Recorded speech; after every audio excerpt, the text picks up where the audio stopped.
God. Oh, God. Oh, God. Oh, God.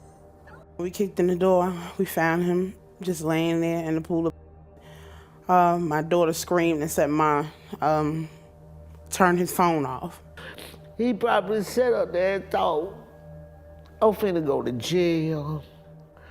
They gonna ridicule me. Everybody gonna be doing this and this and. This is a grandmother trying to explain how she lost her grandson in the space of one afternoon. Just that fast, that boy had made the decision to himself.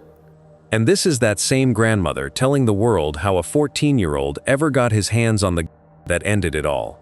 What was he doing with that gun? I mean, talk to me about that. We don't know. We don't know. Chase did ask Seven's grandma where he got the gun from. She said that his friends told her he bought it on the street for $200. From who? She doesn't know. $200, the price of a pair of sneakers, and a child had a loaded weapon in his hands. How a boy that young pulls that off in broad daylight is a question this whole video keeps coming back to. But before we get into Seven's story, let us start with this one. A mother heard a loud boom upstairs, ran to a locked bedroom door, kicked it in, and found her 13-year-old son on the floor in a pool of while his phone kept broadcasting the whole thing live to the internet. That is not the opening of a horror movie. That is the real night Shaniqua Stevens lived through in Forest Park, Georgia, on the 10th of April 2017, and the part that still makes people stop scrolling when they hear it is that dozens of kids were watching it happen in real time, and nobody in that stream could do a single thing to stop it. And the very first thing this mother had to face the next morning was a question so cruel it barely sounds real. Listen to her describe it. The hardest part of today was when the man asked me what color casket that I wanted to put my 13-year-old son in. Before we get to that night, you have to understand who this young one actually was, because the internet only knows him as the one who died on Instagram Live, and that is the smallest and cruelest way to remember him. His name was Malachi Hemphill, and he was 13 years old, a 7th grader at Babb Middle School who played football for both his school team and his church, loved to sing, loved to dance, and by every account from the people who raised him, was an energetic, funny kid. His grandmother Helen Hemphill, who drove him to school every single morning, called him a comical and energetic kid, and said flat out that he was not a bad kid at all. He was a wonderful kid, and a great grandson. This was a boy who played basketball with his own grandmother, and, by the family's own telling, crossed her over on the court a couple of times just to talk about his mess. His family even leaned on the meaning of his name, because Malachi in Hebrew points to the idea of a messenger or an angel, and that is exactly how the people around him talked about him, like a kid who was put here to bring people joy, and was going to be somebody one day. The thing that makes this story land so hard is that Malachi was not a kid nobody was watching. His mother kept tabs on his social media, she knew his friends, and his stepfather, Ernest Stevens, worked right alongside her trying to raise him the right way, talking to him about right and wrong, and the weight of the decisions a young man makes. His father, who by the family's telling was not always in the home, still stepped forward to say his boy had the heart of a man and fighting with his eyes open. This was a kid wrapped in people who loved him, and that is precisely why what happened cuts against the easy story of a neglected child left to raise himself. The picture everyone paints of him is a kid who was going somewhere. He sang, he danced, he suited up for football on Saturdays and for his church on Sundays, and the adults around him kept using words like intelligent and future-oriented, the kind of boy teachers and mentors invest in because they can see the man he is turning into. When his friends talk about him, one of them said he cried for 3 hours straight when he heard the news, and another summed him up as cool, chill, calm, just everything. That is not the memory of a kid nobody noticed. That is the memory of a kid a whole community was rooting for, which is what makes the way it ended feel like such a robbery. Watch how his mother remembered the boy she was raising, because this is the son she thought she was protecting. My son was the light of my life. Anybody who ever met him, he just brought joy to everybody.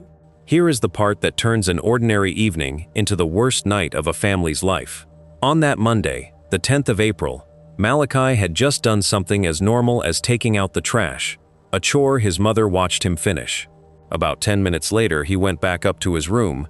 He opened Instagram Live, and somewhere in the days before this, he had come into possession of a high point 9mm pistol that his mother did not know was anywhere near her house. He started handling it on camera, the way kids do when they are trying to look hard for an audience, and according to what his mother later pieced together, the gun did not have the magazine in it at first. Somebody watching the stream noticed that and told him to put the clip in, and that one comment from a stranger on the internet is where the whole thing tips over. His mother has said, in the plainest words a person can use, that as he put the clip in the gun, that is when the gun went off. One round, straight to the head, and the stream kept rolling on a boy who was already gone, while somewhere between 10 and 15 people watched it live in real time, and dozens more, 40 to 50 neighborhood kids by his mother's later count, heard about it fast enough to come running to the house. The family said it from the very first day, and the police backed them up, that this was a horrible accident and not an intentional act. A kid playing with a thing he never should have been able to touch. Malachi was not a troubled boy spiraling in silence.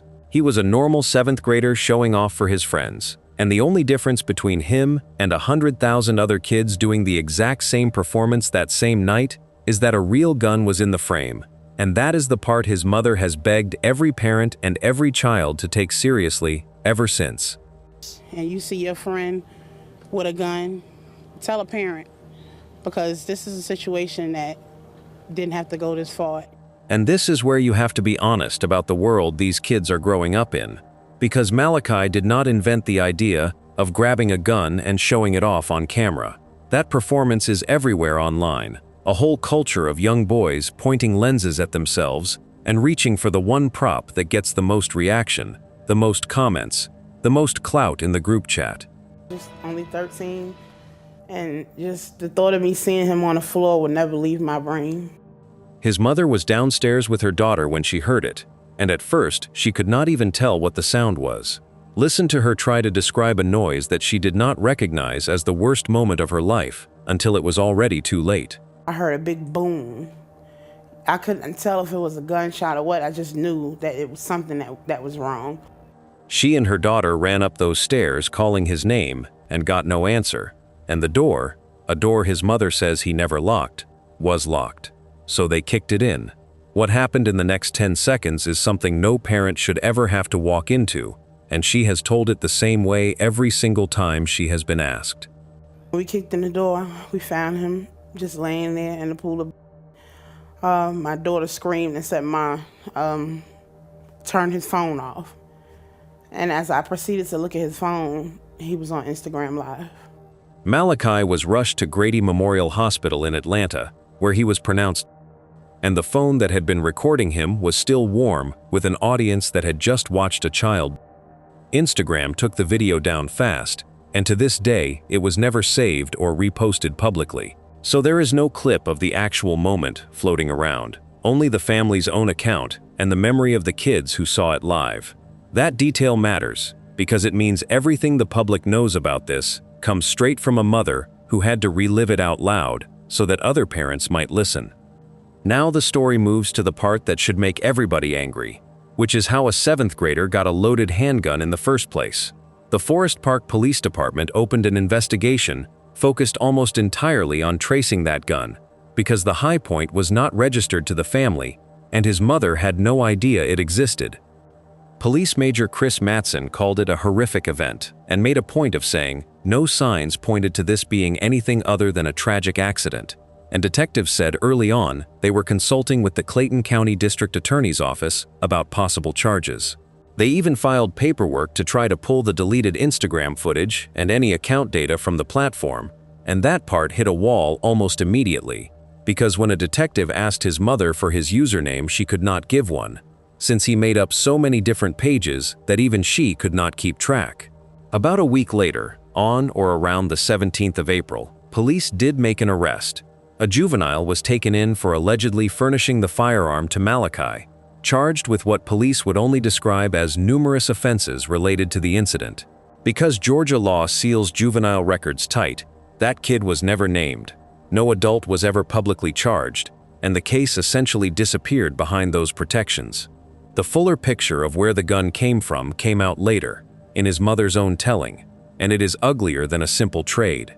She has said the gun was given to Malachi by a friend in exchange for an iPhone, and that the friend had stolen it out of a neighbor's unlocked car, a car belonging to a man who owned so many guns he did not even notice this one was missing and never reported it stolen. That is the entire chain right there. An unsecured gun sitting loose in a console, a kid who grabbed it, a trade for a phone, and a 13-year-old on a live stream, and nobody up that chain ever answered for it in public. The aftermath brought the kind of grief that swallows a neighborhood whole. Nearly 200 people gathered outside the family home for a candlelight vigil, standing hand in hand, lighting candles around his photo, writing goodbye notes, and releasing balloons, while his school brought in grief counselors, and his classmates wrote him dozens of cards. Just engulf them with your peace and your love, Lord God. Dozens of Malachi Hemphill's loved ones stood hand in hand tonight, stronger together, but deeply clouded by an unbelievable lack of understanding. Nobody expects their son to accidentally their self. Shaniqua Stevens heard the gunshot, saw the and was there when her 13-year-old son at the hospital. But tonight, reality is still impossible to grasp. To find your 13-year-old son on the floor with a shot in his head, that's something that you just never forget. You never forget the image. Monday night, Malachi shot himself in the head while streaming live on Instagram. Tonight, friends and family gathered outside the family's home in Forest Park. They lit candles, wrote notes, and released balloons, all to remember Malachi. When I heard I cried for 3 hours straight. He was everything. He was cool, chill, calm, all that. And then came a moment nobody saw coming. NBA legend Shaquille O'Neal, who lived in the Atlanta area, heard what happened, called the family, drove to their home, and when he learned Malachi had no life insurance, he covered every single funeral cost himself. His godmother, Shantaria Bankston, said the family just broke down crying because they had not been prepared to bury a child that young. And O'Neal put out a simple statement that no mother should ever have to go through this. The family had also started a small online fundraiser to cover costs, but between Shaq stepping in and the community rallying, the boy was laid to rest surrounded by more love than his mother ever expected in the middle of the worst week of her life.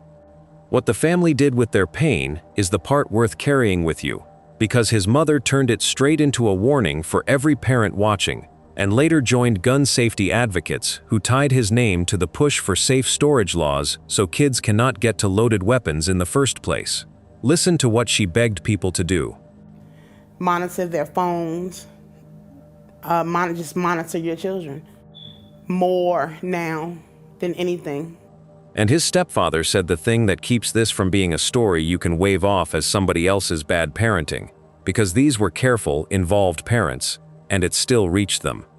It can happen to the best parents that's best to their kids, to the best to their ability. It can happen to the best people, the best ones that love their kids. If you think Malachi's case was a 1 in a million freak, here is the part that should scare you. Almost 5 years later, on the 25th of March 2022, in St. Louis, Missouri, 12-year-old Paris Harvey and her 14-year-old cousin Kuaron Harvey both wounds while filming an Instagram live in a bathroom mirror during a family birthday party.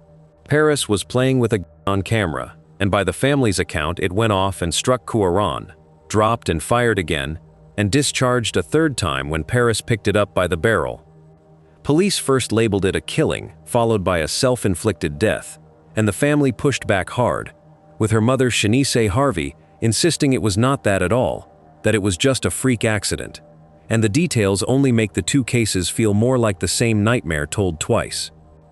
Paris and Kuaron were at a rented apartment for a party thrown to celebrate a bunch of March birthdays in the family, kids surrounded by relatives, and the two of them slipped off to the bathroom to make a video in the mirror the way teenagers do. The grandmother, Susan Dyson, actually watched the live stream afterward and said plainly that the two were not fighting, they were just playing with a gun they never should have touched, and it went off by mistake. Kuaron's mother, Dara Harvey, said her baby was not ready to go and prayed the footage would at least reveal the truth of what happened. And just like Malachi's family, they had no clear answer for how a child ended up with a loaded gun in the first place. Same exact ingredients, minors, an unsecured gun, a performance for a live audience, and a camera that kept rolling. That is not a coincidence anymore, that is a pattern, and it brings us right to 7. Some families get 1 tragedy a decade.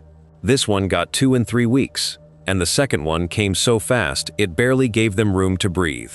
To understand why 14-year-old Seven Shirley did what he did on the afternoon of the 22nd of July, 2026, you cannot start with the gunshot. You have to start with everything that was already sitting on that boy's chest before he ever touched a weapon. Because grief and fear had been stacking on this family like bricks, and by the time Seven picked up that gun, he was a child who had already seen too much for one summer.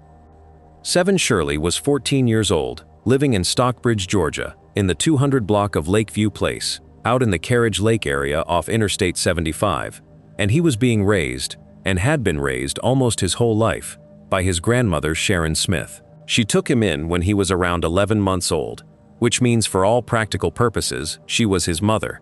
And the way she describes their bond does not sound like a troubled kid at all.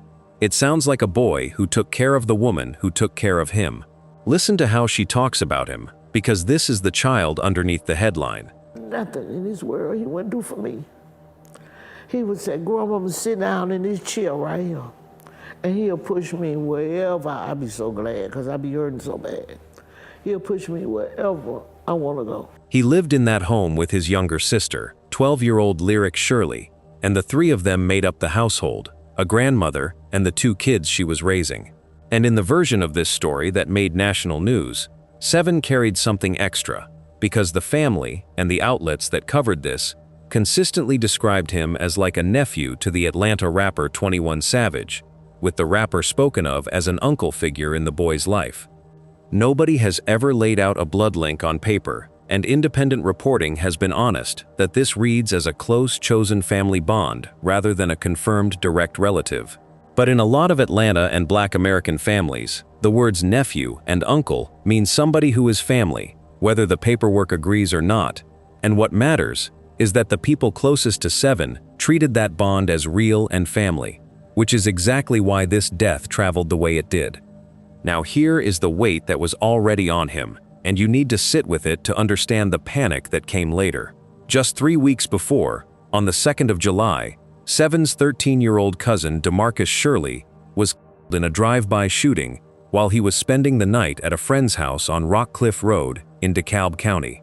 Somebody fired dozens of rounds into that home from a vehicle, and DeMarcus and a 45-year-old man named Chauncey Newman, a man his neighbors described as a mentor to local teens who had turned his own life around, were both killed, and even a dog inside the house did not survive. Police later arrested 21-year-old Keishun Webb and hit him with 11 felony charges, including 2 counts of murder and 8 counts of aggravated assault, with warrants pointing to 2 vehicles, multiple suspects, and likely gang involvement.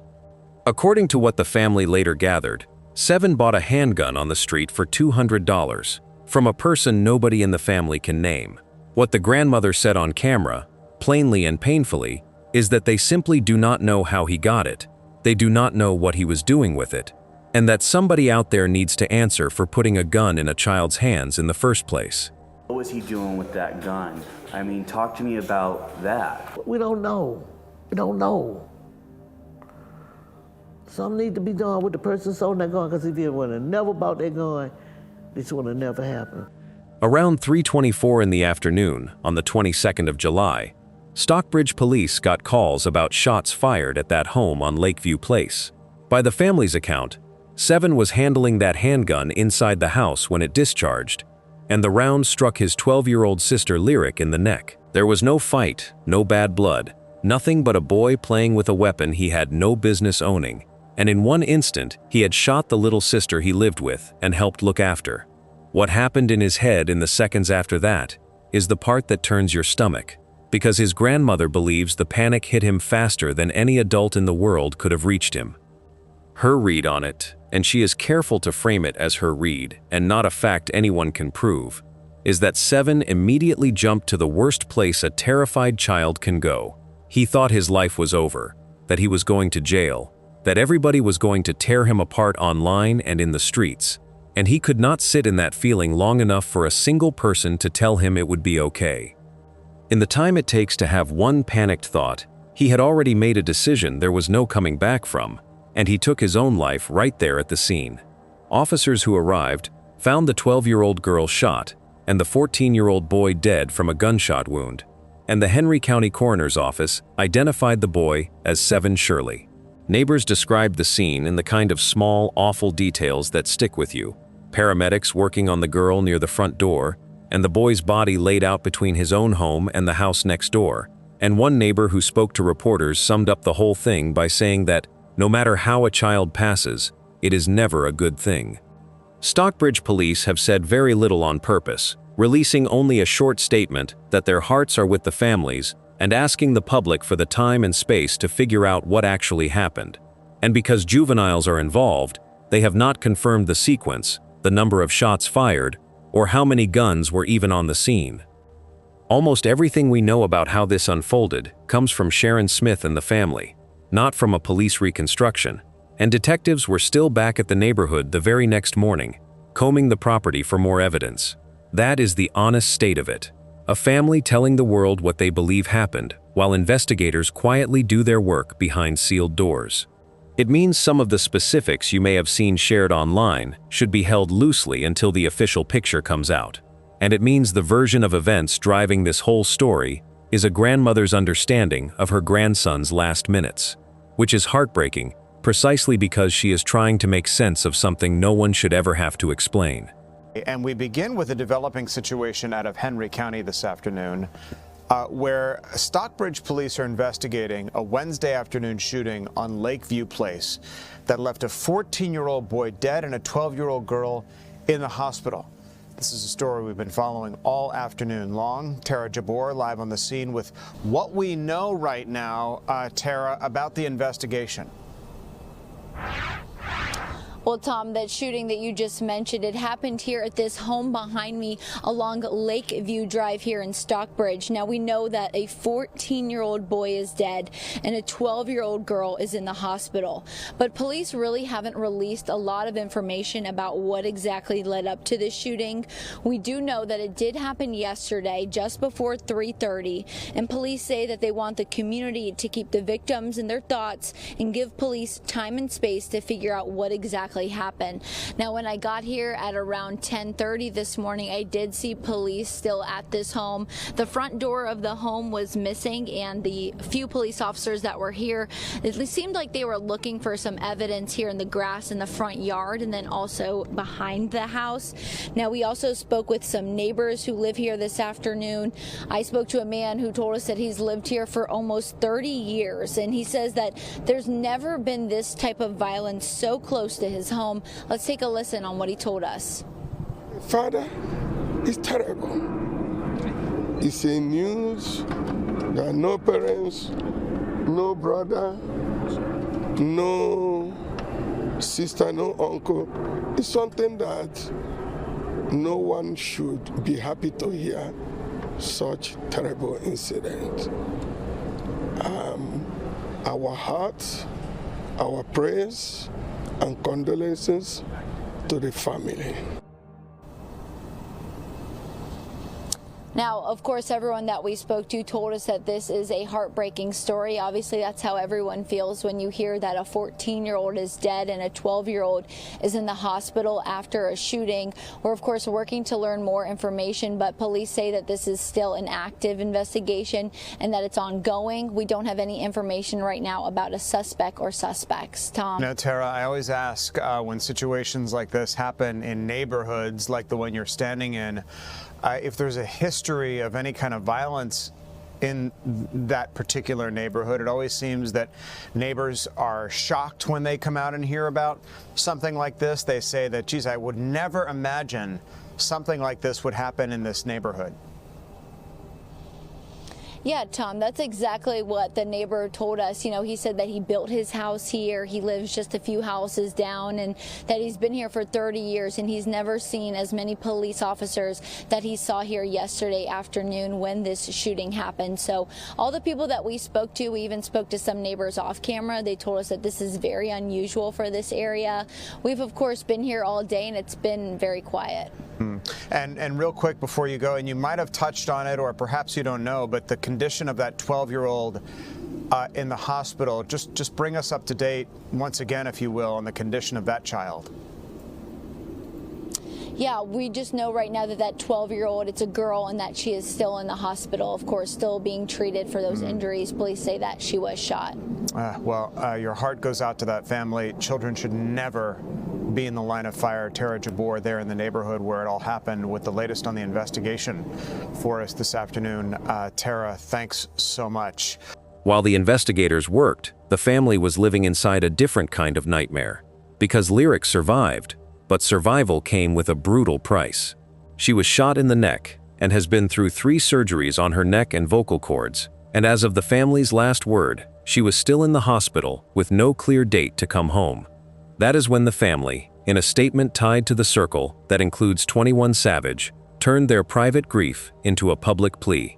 The rapper himself posted about the tragedy on Instagram, sharing a photo and asking for prayers for Lyric, and the written statement read to the public used the words, "My beloved nephew, 7, and my niece, Lyric," which tells you everything about how close this bond really was.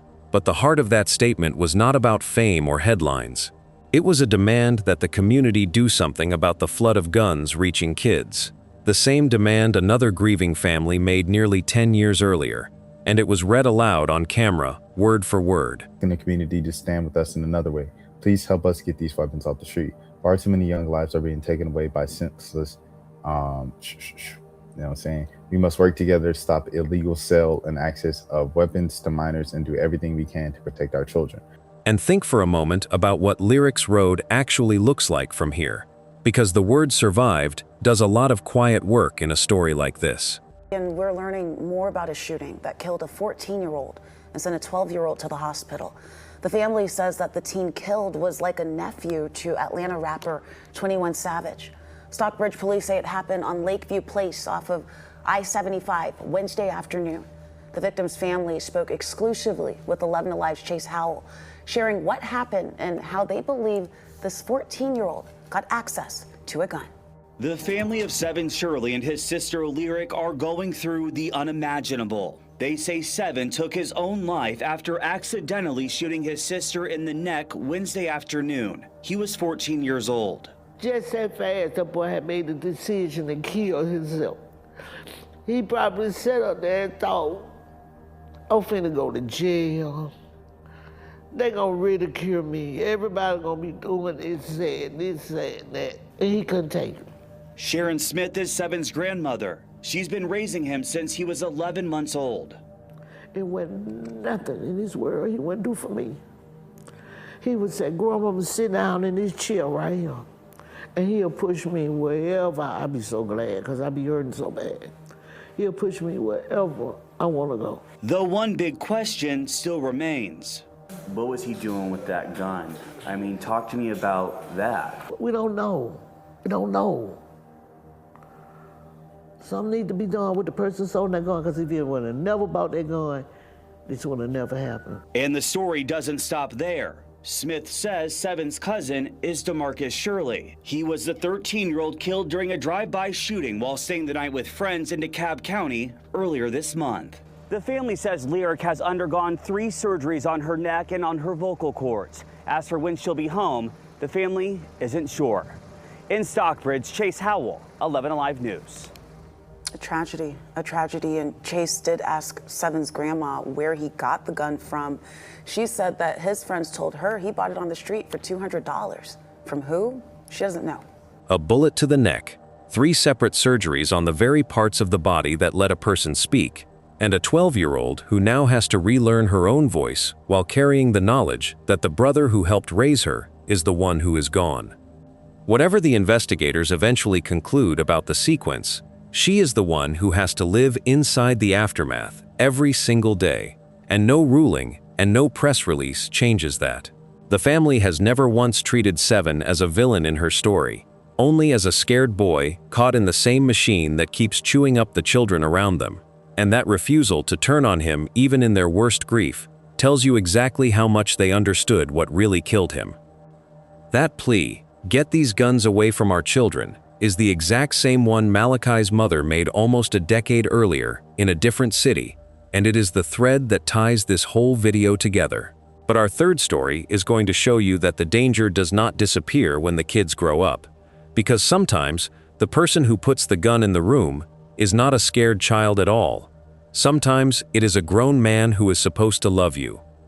That is two families now, both wrecked by a gun that never should have been within reach of the people it touched. Our third story lives in a completely different world, in Hollywood, among cameras and record deals and famous friends, but it ends in a bathroom the same way, with a gun and two people who were alive that morning and gone by breakfast.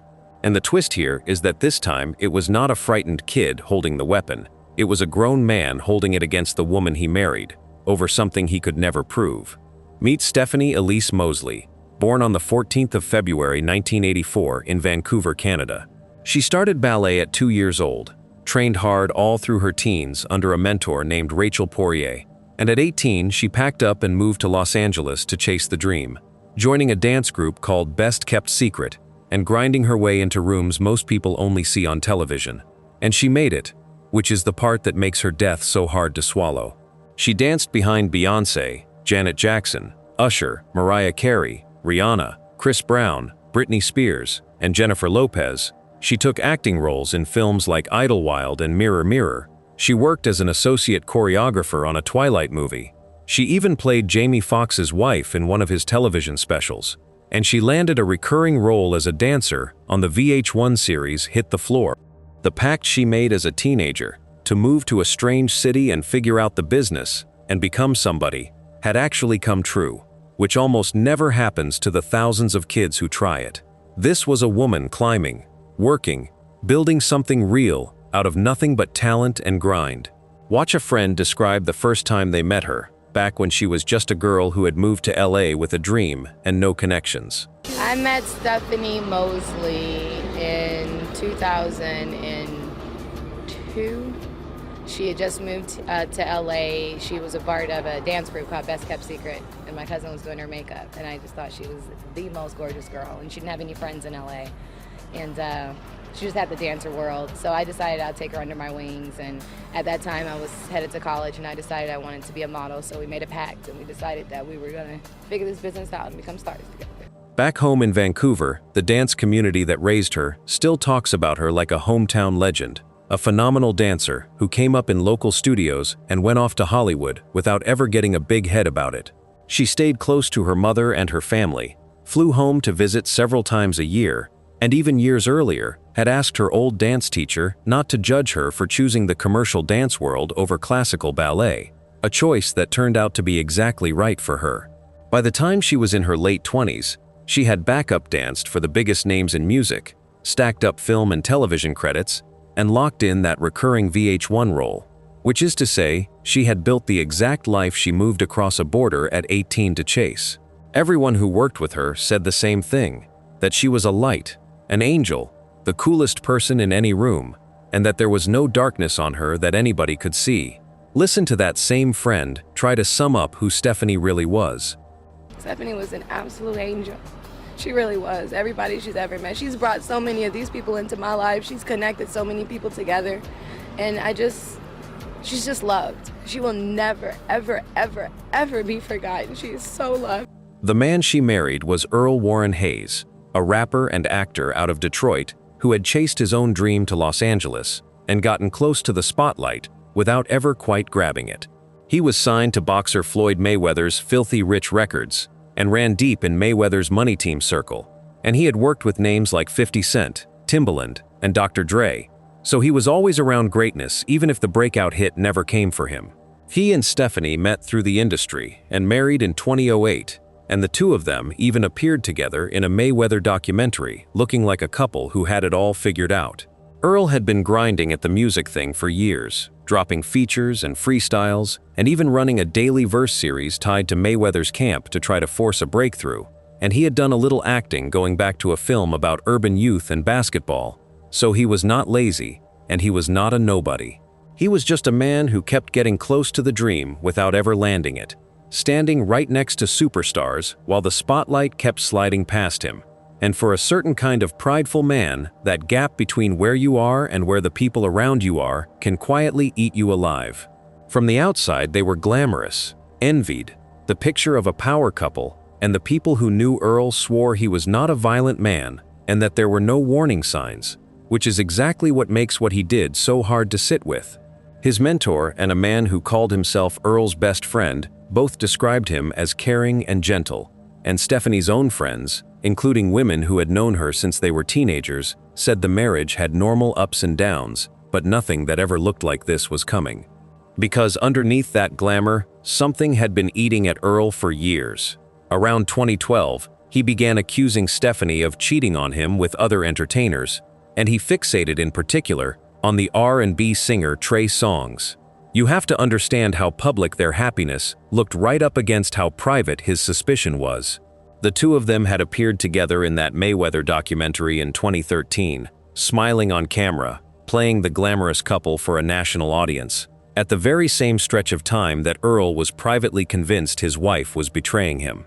Those accusations, which were never proven and which nobody ever backed up with a shred of real evidence, pushed the couple into a separation that lasted about a year, and Trey Songz himself never confirmed a thing, then or later.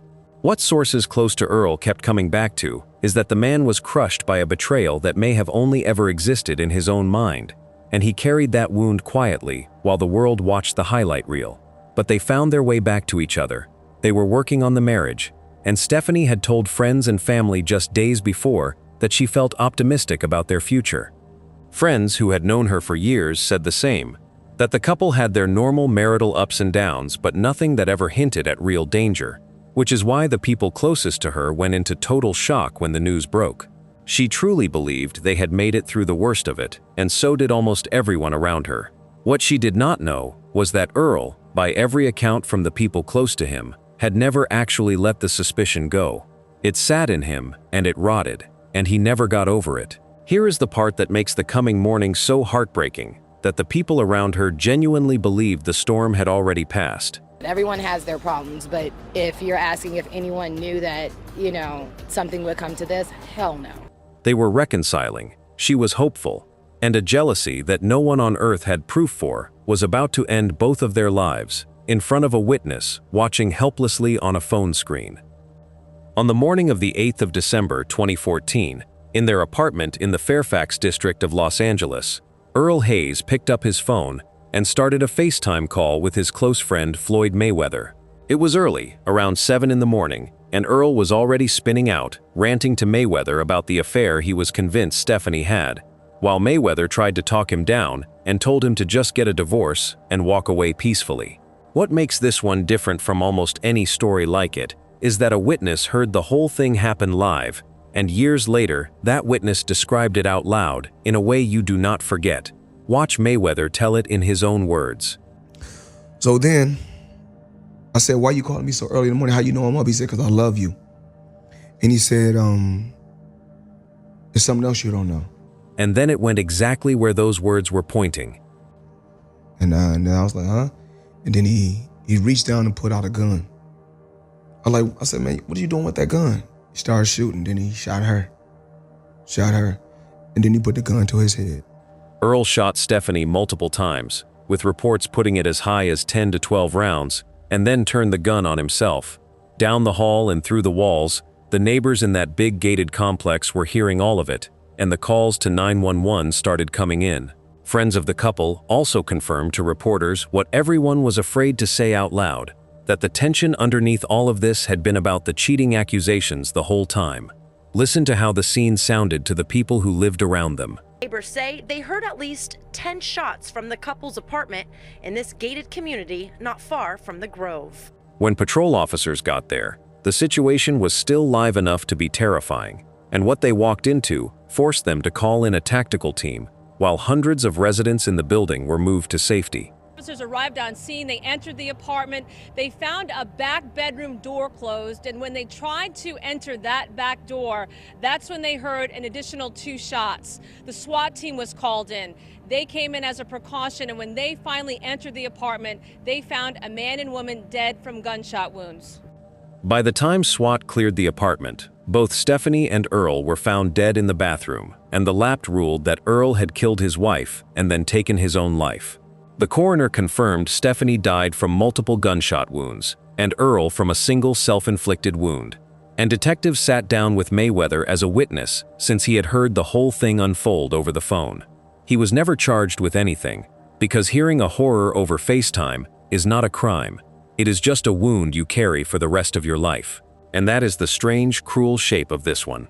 Most tragedies happen behind closed doors with no witness at all, but Earl made a phone call first, which means somebody who loved him got to hear every second of it in real time and could do absolutely nothing but listen. Whatever you think of Mayweather, being the last voice on the line while your friend does the unthinkable is the kind of thing that never fully leaves a person. Watch how he closed the story of the friend he lost and the friend's wife he could not save. And that's what it was. Then I had to bury my best friend. The scale of it stunned the neighborhood too. This was a big gated complex near the Grove with hundreds of units, and the whole thing turned into a morning of evacuations and blocked streets, while residents on the lower floors were moved out and a tactical team worked its way in. The coroner's office scheduled the autopsies for the days right after, with an assistant chief noting Stephanie's multiple wounds and Earl's single self-inflicted one, and detectives eventually sat down with Mayweather for a formal interview about the call before he left Los Angeles, gathering his account of what he heard so they could understand the motive. There was nothing left to charge, because the man responsible had made sure he would never answer for it, and the case closed about as fast as a case can close. The tributes came in from everywhere, because the entertainment world could not believe it. Rihanna, Chris Brown, and even Trey Songz all posted their grief, with Songz calling her baby girl and an angel, which only poured gas on the rumor mill even though he never once addressed the accusations. Her hit-the-floor castmates set up a memorial fund for her family. VH1 called her a huge part of the family and asked for privacy. And one of her co-stars was so angry, she publicly told Earl exactly where he could put his rest in peace. Years later, in 2018, 50 Cent dragged the whole thing back into the light by accusing Mayweather of playing some role in the tragedy, a claim that was never proven and was tangled up in the two of them feuding. And the story has since been revisited in true crime podcasts, trying to make sense of how somebody so loved could be taken like that. In the years since, her people have kept her memory alive far better than the tabloids ever tried to. Her hometown dance community held vigils and remembered the girl who made it out. Fans still run tribute pages full of her photos and dance reels, and her story has been picked back up in true crime podcasts, trying to sit honestly with how the chase for stardom and the pressures that come with it can curdle into something deadly. Earl was laid to rest with an inscription calling him a beloved son, which is its own kind of gut punch when you remember what he did, and Stephanie was mourned as a phenomenal talent taken at 30 with decades of work still in front of her. Through all of it, the one fact that never changed is that there was never any real evidence Stephanie did any of the things Earl killed her over. She died for a story that lived only in his head. So look at what these three have in common, because it is the whole point of putting them side by side. Malachi Hemphill was a 13-year-old showing off a stolen gun for a live stream that ended up filming his own death. Shirley was a 14-year-old drowning in grief who bought a gun on the street for $200, shot his sister by accident, and could not survive the fear of what came next.